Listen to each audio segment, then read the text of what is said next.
last year after the breakfast, and Dr. Height came up to me and said, where, make sure I got everything for tonight.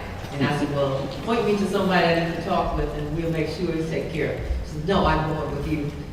And she came to my office and she greeted my staff. She took pictures with them and just was so accommodating. My niece was so appreciative because she happened to be in my office at the time. She took pictures. And when Dr. Height died, she posted them on Facebook. She was just so proud that she had had the opportunity to meet Dr. Height. We wanted to just have something to say that we are carrying on her legacy, that we appreciate the years that she spent on this earth. And so I wanted to make certain, as president of the foundation, that I made the space available for people who wanted to come by and do a tribute. Some of you had the opportunity during the time of her funeral, and others of you did not. And so this is your opportunity for us to once again give a tribute to an outstanding woman who had such an impact on so many of our lives. It is now my pleasure to introduce Alexis Herman. As all of you know, the relationship between Alexis and Dr. Height. And so she really doesn't need an introduction. She has been the impetus behind making certain that we are going to appropriately remember and keep Dr. Height's legacy alive. So please welcome to the podium, Alexis Herman.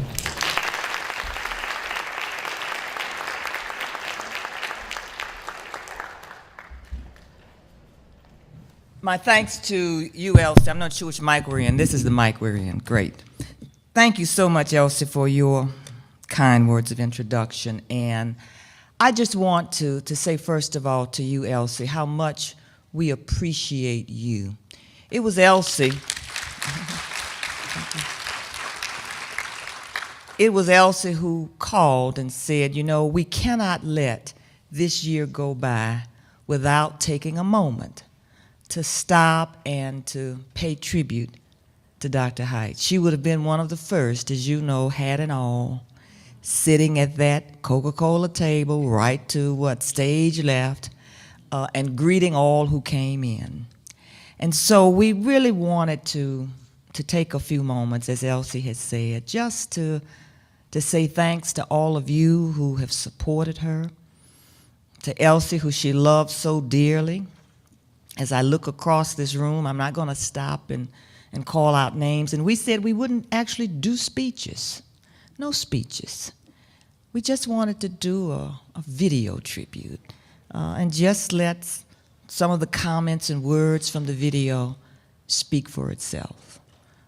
Congresswoman Donna Edwards, who we were so proud that she celebrated her primary win on Tuesday night.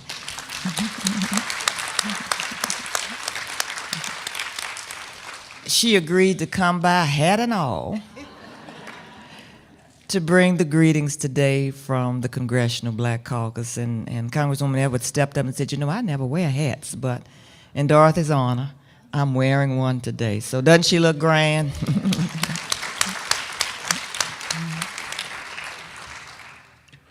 You see these ladies sitting here, and I'm going to have more to say about this before we end. But you should know that Dr. Height was working as she always does to the very end. And as I see Lynn Cochran sitting out there, you can attest to this for all the phone calls early in the morning and late at night. But she was actually putting the edits, the final touches, on her second book. It was called Living with Purpose, and she was determined to have this out for her 98th birthday. Well, she left us on the 21st of April, and she didn't get to see this book come to life. So a lot of us in this room, Connie Newman, Lola, as I look out into the audience, Linda, Chris Tony, we got together and we said if we did nothing else, and under the new leadership of Barbara Shaw, who I'll have more to say about at the National Council of Negro Women, we wanted to make sure that we got this book out in time for two events that she would not have missed: the Delta Sigma Theta Convention and the Congressional Black Caucus. So we're having a double unveiling of her book, Living with Purpose. It's not really a book. It's a conversation. I call it a sweet read. And before we leave, I'm going to just offer you a couple of passages from it, because I think these are the words on her behalf that she would want me to share with you as we celebrate this Congressional Black Caucus year. But before doing that, there's another project that she was working on before she left us. And that was to see the young woman who is about to come and to give us the opening prayer become nominated as our new ambassador at large for international freedom. And that's the Reverend Sujay Cook. We call her Sujay, I guess I should say appropriately now, ambassador designee, the Reverend Sujay Cook. But Sujay, as you know, has been an outstanding minister of the gospel. She hails from New York City, and she was a devoted supporter and follower of Dr. Hyde and the National Council of Negro Women. And one of the last letters that Dorothy penned was a letter in support of her nomination. And so we were so proud just a few weeks ago. She didn't live to see this either, but I know she's looking down, Sujay, to know that you did get that nomination.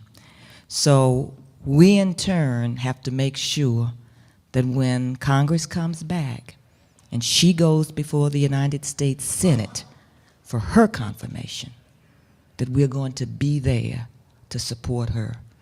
That's what we do as black women. Sujay, it's yours.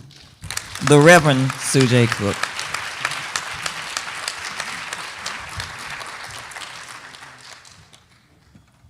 Thank you, Alexis. And you were so beautiful and honorable at her homegoing, and we just praise God for you and all of the wonderful women here, and greetings, my sisters.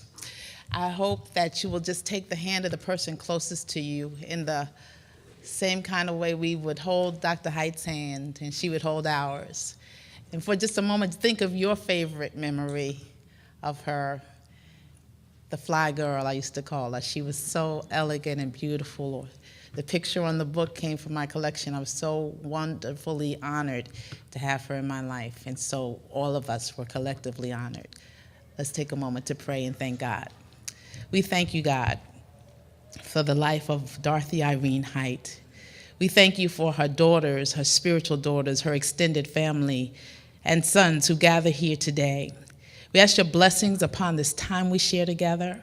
We thank you for her love, her life, her legacy, how she stood tall, as her name said, she was filled with height. But we thank you that her life touched ours, but more importantly, that we were able to sit at her feet. So now we ask, God, that you bless this time we share together, celebrating all the wonderful things that have happened for black women and those yet to come. We thank you for her love. Thank you for her life. Thank you for her legacy. And may her spirit march on as we march on together, hand in hand, as sisters united. This is our prayer. Let all who believe say, amen.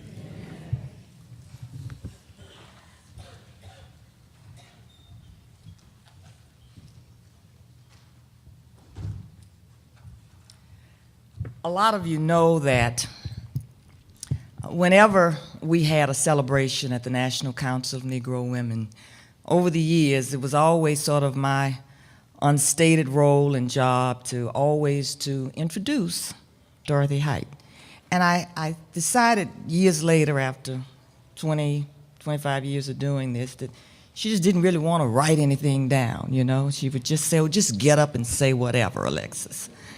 So I just sort of assumed that role over the years. And so it's really kind of a heartfelt moment for me right now to stand here and to present to you the new chair of the National Council of Negro Women. Whenever I used to introduce Dorothy, I would always say that she was our Joshua and our Moses.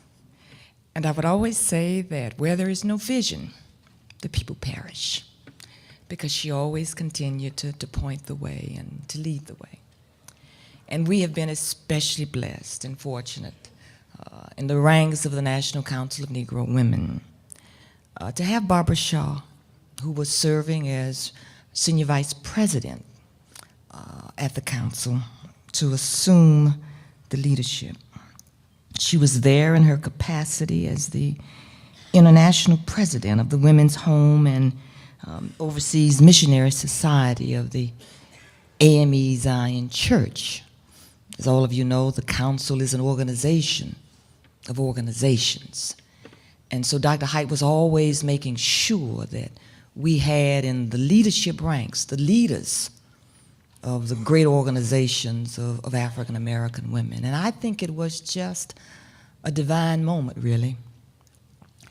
And we've commented on this in the wake of Dr. Height's passing, that Barbara Shaw was in the chair as the Senior Vice President at the time of her passing.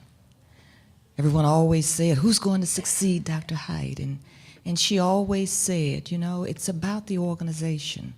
It's about the legacy. And if you got the right systems, the right people in place, the work will go on.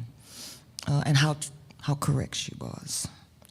And so I'm really honored to present to you, and I hope I get to do it over and over and over again to lots of different audiences in the future.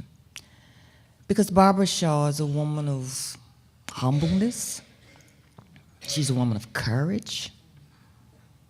She's a woman of great patience. And Lord knows we need a lot of that right now. But she is quietly and elegantly and forcefully steering this ship anew. And as I look into this room and I see our national treasurer, Alana Taylor, who is here, our Viola McCaskill, so many of the leadership now of the National Council of Negro Women, Connie Newman, who serves as the chair of our Transition and Governance Committee, we are proud to serve with and for Barbara Shaw. And I would ask all of you in this room today who love Dorothy Height to stand and give her an appropriate greeting as the new chair of the National Council of Negro Women.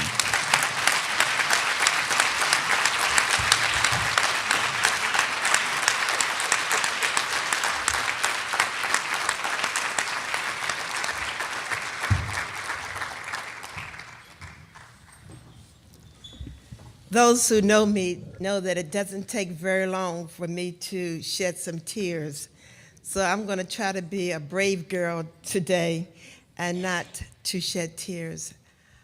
But on behalf of the National Council of Negro Women, it's 240 sections and its 39 affiliates.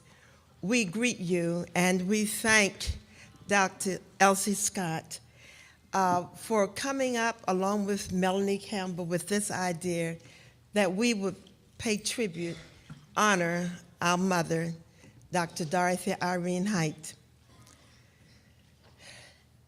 Never in my life would I have dreamt that I would be standing here speaking to you in this position. But you know, God does work in mysterious ways. And when people say his wonders to perform, sometimes we don't really understand what that really means. I've been involved with Dr. Height since 1987, but my very close relationship came with her in 2003.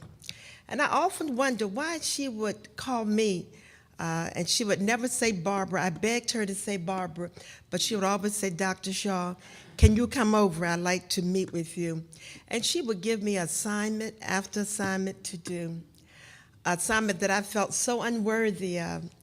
But deep down inside, I believe that Dr. Height was preparing me for this day.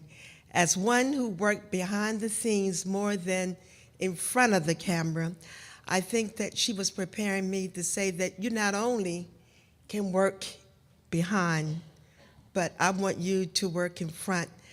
I want you not to carry on my work that I did, but I want you to carry on my legacy. that you would take, along with this wonderful board of directors, that you would take the National Council of Negro Women to a higher height. And so her name is appropriate because she was a woman of height, and that we are striving. There's a song that we sing in church that says that we are climbing up to what? Higher heights. And it says, and I'm paraphrasing, new things we see every day. And so that as we go onward on this journey, we must not forget the bridge that brought us across. And so that I say to you that I am not just your leader, but I am a servant leader. To be a great leader, you must be a servant. And we all serve under a great servant. Dr. Dorothy Irene Height was a great servant. And so we, the members of the National Council of Negro Women, will use her model for us, that it's not what we do, but how we do it, that we will uplift and move the National Council of Negro Women to greater height. I just want to say that this staff and the board, along with Alexis Herman and Connie Newman, have become the best friends I ever could have. And I just thank them for their support. So I would ask the staff if they would stand, particularly Christine Toney and Ms. Lola Early, who have been with Dr. Height for 34 and 39 years, who are helping to lead me, if they would stand.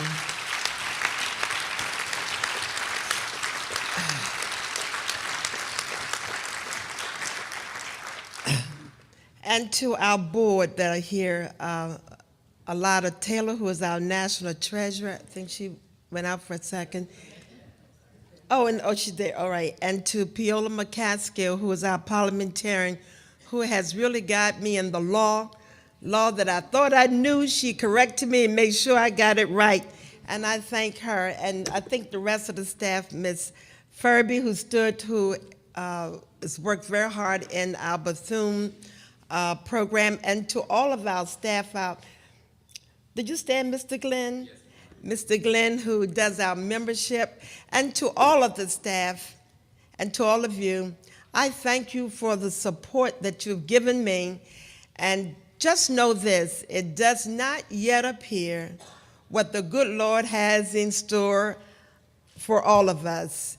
The race is not given to the quick nor to the swift, but to those of us who endure to the end, and I plan to endure to the end. Thank you so much.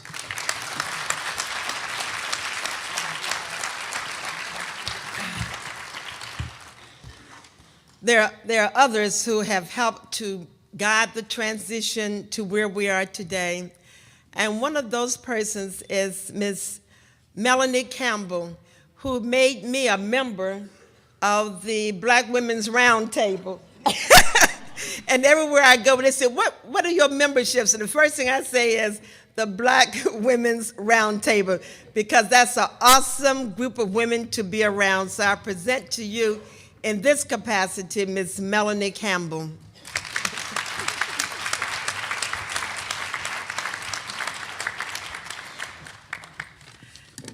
It's still morning. Good morning.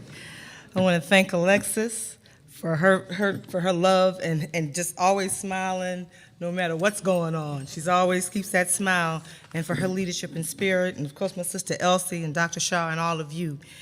What I remember about Dr. Height, one of the things is to, make your point, and don't talk too long. So just wanted to do a quick reflection, what I remember so much about Dr. Height, and hopefully many of you know this, but as a trailblazer, she definitely was and is, and even in her spirit as she's moved on to higher heights. She was a founder of the organization that I attempt to run daily, and that's the National Coalition on Black Civic Participation. She was also there long before I came along to start the Black Women's Roundtable. She was a mentor to me and everybody in this room and so many others that are not here, and the Black Women's Roundtable, for every Black Women's Roundtable member, please stand. And I told this to Dr. Shaw and the board and others, that the Black Women's Roundtable, what are we? If we're nothing else, we are the booster club to the National Council of Negro Women. Can I get an amen? And we're gonna stay that way. One of the things that happened, that I'm hoping everyone has this, if you don't have a scroll, William, guys, if you guys can make sure everyone gets a scroll, one of the things that I will never forget is election night, like all of us.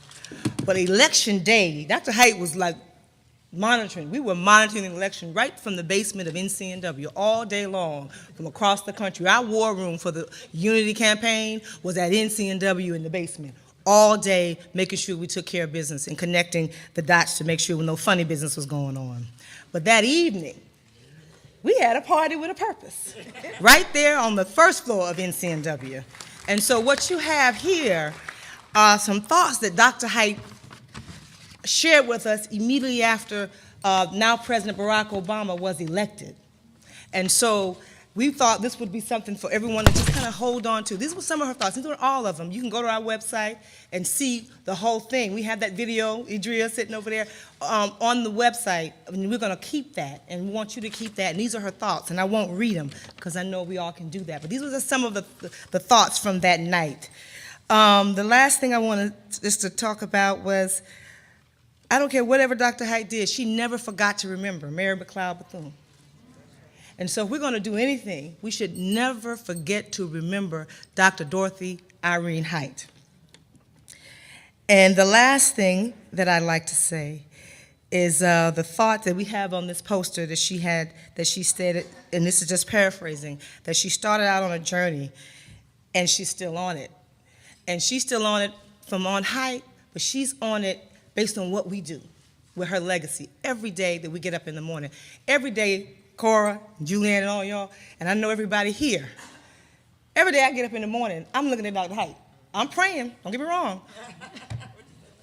What am I supposed to do? Every day since she left here. And I would do that.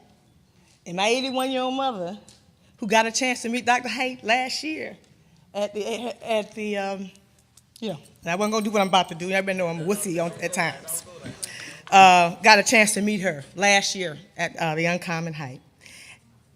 And so I just want to thank everybody. And lastly, my role is to introduce our next sister who's doing the work daily with that legacy. And that's Congresswoman Donna Edwards from Maryland, wearing that hat.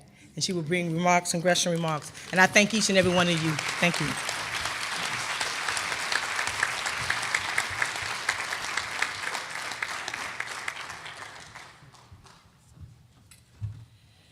Well, good morning.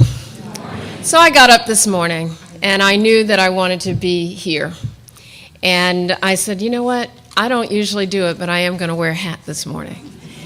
And I thought about Dr. Haight, and I, have to continue to stretch back and remember how I remember Dr. Haight, and the reason that I wanted to be here to celebrate her, and also to say to ourselves that we have work to do. And in thinking of her, I went back to a moment, it was about 1991, and I had been working on issues of domestic violence, and with a lot of mainstream women's organizations, and the voices of Black women were not around that table. And we were called to a meeting, many of us, and Dr. Haight called us. And it was really because of her that our voices were heard around that table. And had it really not been for her and for her leadership and the respect that all of us as women, whatever stripe we come from, then I think even today, those voices, important voices of Black women would not have been around that table. And so it reminded me that part of what she did and the role that she played for us, and she didn't know me really from Adam, but she knew all of us. She knew our passion, she knew our spirit, and she mentored us the way she mentored me. And then I think to the day when I quietly decided I wanted to run for Congress. And I happened to just be at an event with her, and I mentioned it.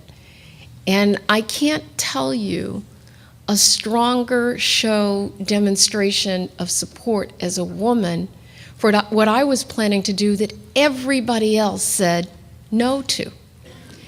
And Dr. Height said, "You can do this."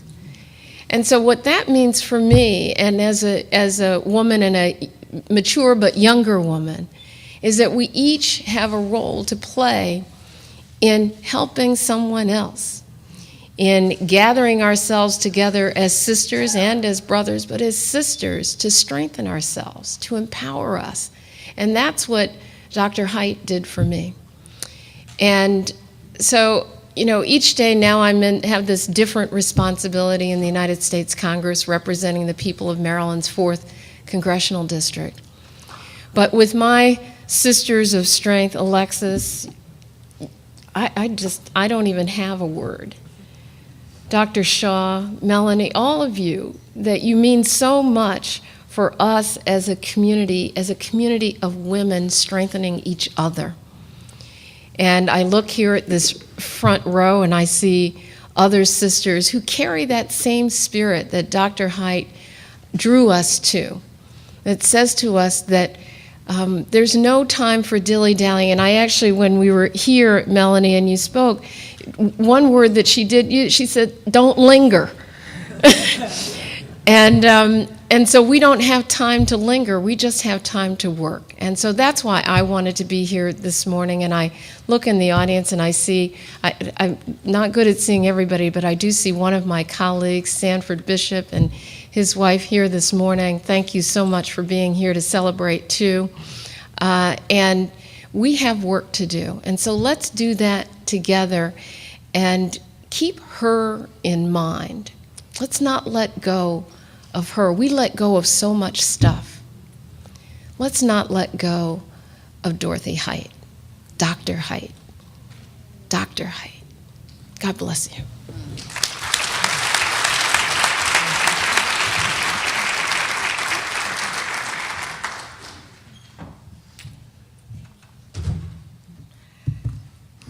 Thank you so much, Congresswoman Donna Edwards. We get to love her and embrace her so much more in the Potomac region, but you should know she is truly a national treasure for all of us. I said that I was not going to give a speech because I thought that at this tribute, knowing Dorothy, she would want to have the last word anyway. So I'm going to take a few moments to just read a couple of passages from her book. I was beckoning Susan Taylor up here when she came into the room because she'd do this so much better than I would, but let's give her a round of applause and thank you, thank you, thank you, thank you. There's also the leader of the Girl Scouts, because as I selected a couple of passages to read today, this book, as I said earlier, people talk about last wills and testaments, and we really have a beautiful last will and testament that Mrs. Bethune left us, and all of us can quote passages from that. I leave you love, I leave you hope. Dorothy's favorite line was, I leave you a responsibility, especially for our young people. Well, for me, this really is her legacy statement. And it's ironic that it worked out this way because it's a short book. But she took just 12 or 15 areas of her life where she said she learned lessons. It's not an autobiography. Where she learned lessons. And she wanted to pass the lessons on to us. Little did she know, or any of us believe, that these would really be her last words as she edited this book, as I said earlier, from her hospital bed. And so to you, Miss Lindsay, the new head of the president of the Girl Scouts, she's here. We're going to get you and to join our movement and be a member of our affiliate organization. My president of the A. Philip Randolph Institute is here. They're my favorite topics. You'll have to select your own, okay? But I want to read just for a moment from one that I love that she penned, and it's entitled Defeating Your Toxic Self-Interest. And after listening to Pastor Bryant this morning, Elsie, who just made it so plain, didn't he make it plain? I wasn't sure what passage I would read, but listening to him, Dr. Daly, come on in the room, our other national vice president of the National Council of Negro Women, this is what I wanted to share from the book. And then I want to end with a brief passage in tribute to the Congressional Black Caucus members, because she wrote the next section with the caucus in mind. Defeating your toxic self-interest. Many others are derailed from the start by overarching self-interest. Of course, we have to feed, clothe, and have a roof over our family, but it becomes painfully obvious when someone latches on to a cause and only cares about their own accomplishments, recognition, and advancement. Instead, it is better to think about enlightened self-interest. Enlightened self-interest describes how putting your objective far ahead of your personal agenda creates a vortex where your beneficial personal goals often fulfill themselves without padding your expense account, gushing and pushing yourself into photo ops with celebrities, or walking into every situation with an attitude of entitlement. I remember a reporter from the Associated Press asking me somewhat incredulously how I had the courage to call up corporations, foundations, and individual donors and ask them for thousands and thousands of dollars. Did it not make me feel nervous? He asked. He was curious to know. I answered, no. I have never asked for anything for myself.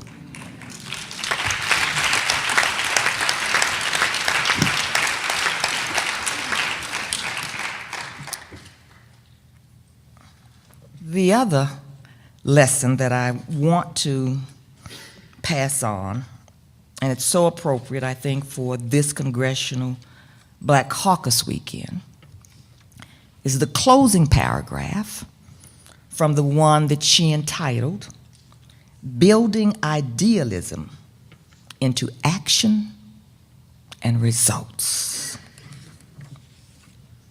She says in the concluding paragraphs, in the civil rights movement, we had to recognize where the true obstacles were. That is why the focus on the law was so important. So long as you had laws that were full of bigotry, you had to bite that. People say to me that you cannot outlaw prejudice, hatred, or bigotry. I always remember especially a noted clergyman of the time said that at a conference that I attended in 1937. You cannot put the person with the bigotry in jail, but you can create a situation in which people act more towards each other like brothers and sisters. In my lifetime, I have seen that happen. Many people do not appreciate that the civil rights movement was truly about something very special. It was not about attitudes. It was about the law. It is very interesting to go down into Mississippi now as opposed to the old days. It is amazing how people act totally different because of the laws. The students in the lunch counter sit-ins were realists. They used to say, "Let them keep their prejudice. Just give me my coffee."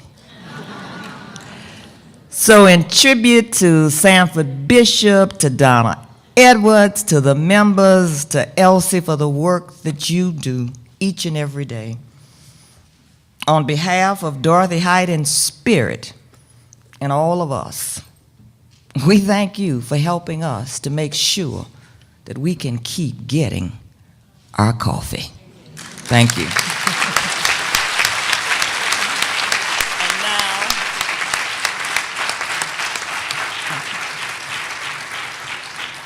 And now we're going to show the video, which is a special tribute that was prepared actually by the DNC, and we're so grateful that they pulled together this footage.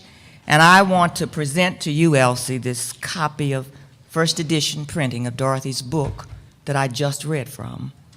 And we do have them on sale, and the proceeds go to the National Council of Negro Women. Thank you. Her soul grew deep like the rivers. She bathed in the Euphrates when dawns were young. She built her hut near the Congo, and it lulled her to sleep. She looked upon the Nile and raised the pyramids above it, and she heard the singing of the Mississippi. When Abe Lincoln went down to New Orleans, she saw its muddy bosom turn all golden in the sunset. She knew rivers, ancient, dusky rivers. Her soul grew deep like the rivers, and so she could tell you about them.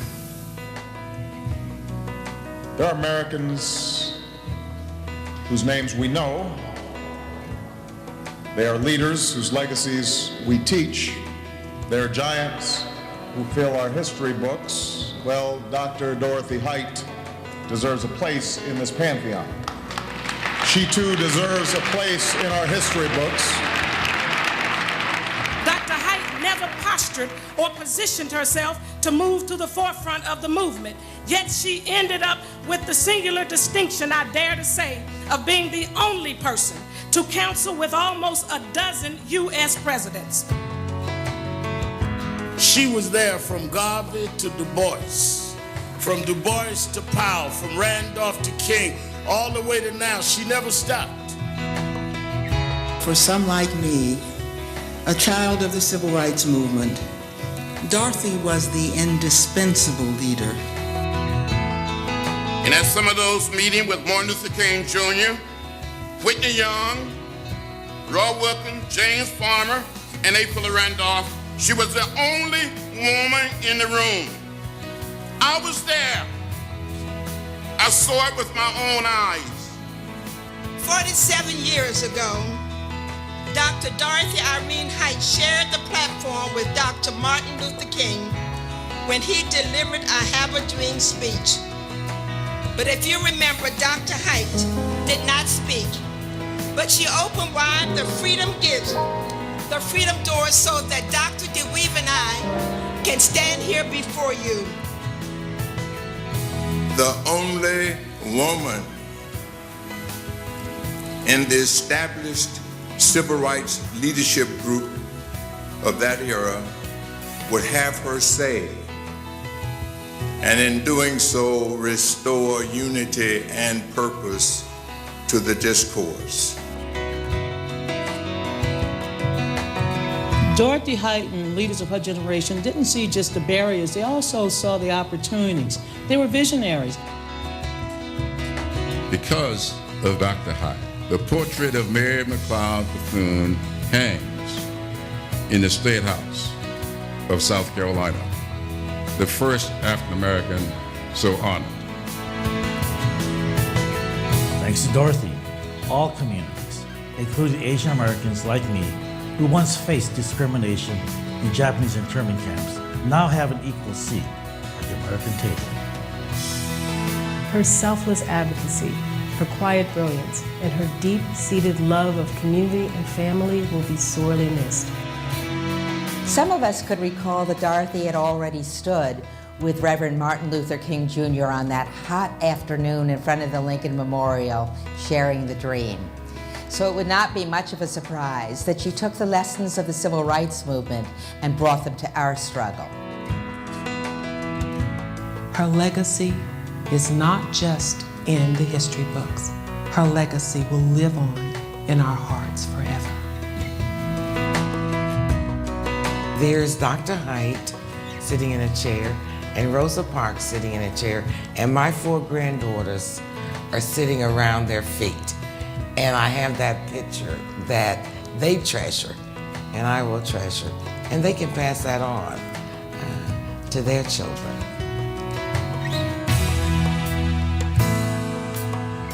The celebration of Dr. Height's life needs no stopping. May her life be more than a memory, but a compelling force to press on for the unfinished work of the civil rights and gender equality movement. We'll each take inspiration from the story of progress and her countless victories for the American people. I told Dorothy I thought she'd get a kick out of me moving to Harlem. I said, Dorothy, I'm moving to Harlem where you started and rose up through the ranks of the YWCA. What do you think of that? There goes the neighborhood.